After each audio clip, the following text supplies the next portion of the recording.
Je travaille surtout sur l'expressivité. J'essaie de passer des messages avec une manière assez codifiée.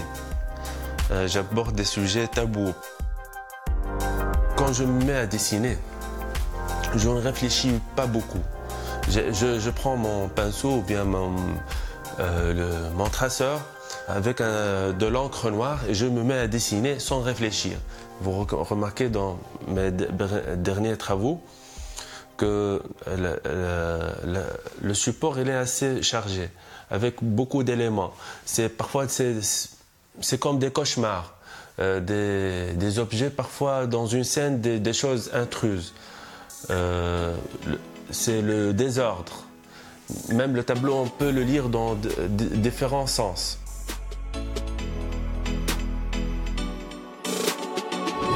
Majed Zelila vit et travaille à Tunis. Ses œuvres nous offrent une représentation de la société tunisienne qu'il croque avec humour, mais aussi avec tendresse. Ses personnages sont les hommes et les femmes qu'il croise dans la rue, au bistrot, dans les administrations. Il aime souligner leurs travers et leurs contradictions. Une façon pour lui de donner à réfléchir sur des thèmes encore tabous, le sexe, l'alcool, la polygamie et d'une manière générale, tout ce qui est interdit. Le travail de l'artiste, c'est pas uniquement de présenter de belles toiles pour décorer les intérieurs des gens, mais il faut vraiment que ça parle, que ça touche. Parfois on me dit c'est sympa. Je préfère qu'on me dise c'est sympa que c'est beau. Et les messages, on ne peut pas faire passer un message directement. Mais moi, je préfère le faire passer d'une manière codifiée. Inciter le percepteur à réfléchir en regardant le tableau. Et après, il peut être interprété d'une infinité de lectures. Je n'aime pas dessiner les choses qui me plaisent, mais par contre, les choses que je veux dénoncer, mais avec une manière humoristique. Majed Zelila est né à Tunis en 81.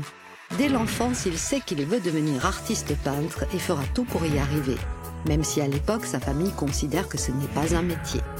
Diplômé en arts plastiques, il enseignera quelques années avant de se consacrer entièrement à son art. Un choix difficile, mais qui a porté ses fruits. Les expositions se multiplient en Tunisie et en France, avec un succès grandissant.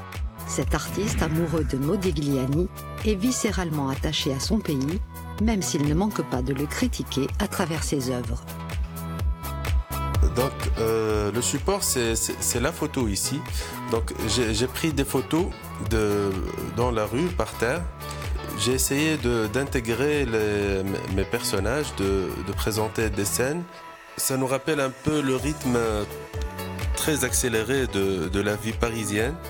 J'ai essayé de dessiner sur ce support et laisser quelques réserves de la photo.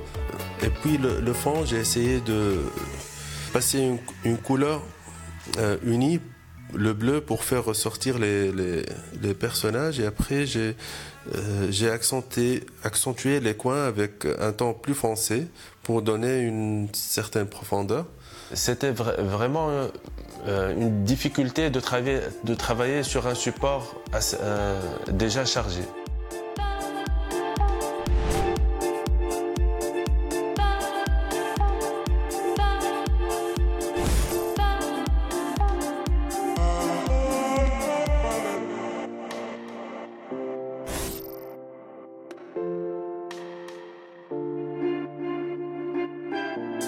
C'est les personnages qu'on rencontre tous les jours. Nous, les Tunisiens, on aime rigoler, on aime la vie, on aime rigoler.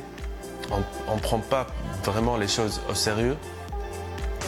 Donc, dans le café, dans la rue, chez le restaurant, dans les quartiers populaires, tout le monde riait, rigolait. Mais moi, je me concentre sur les défauts, sur les points que je voudrais critiquer. Je ne peux pas vivre ailleurs. Je suis très attaché à ma famille, à mon entourage, et c'est ma muse, c'est ma source d'inspiration. le social, le Tunisien moyen qu'on rencontre tous les jours dans les cafés, dans les des restaurants populaires, dans les quartiers populaires. C'est ça qui me ressource.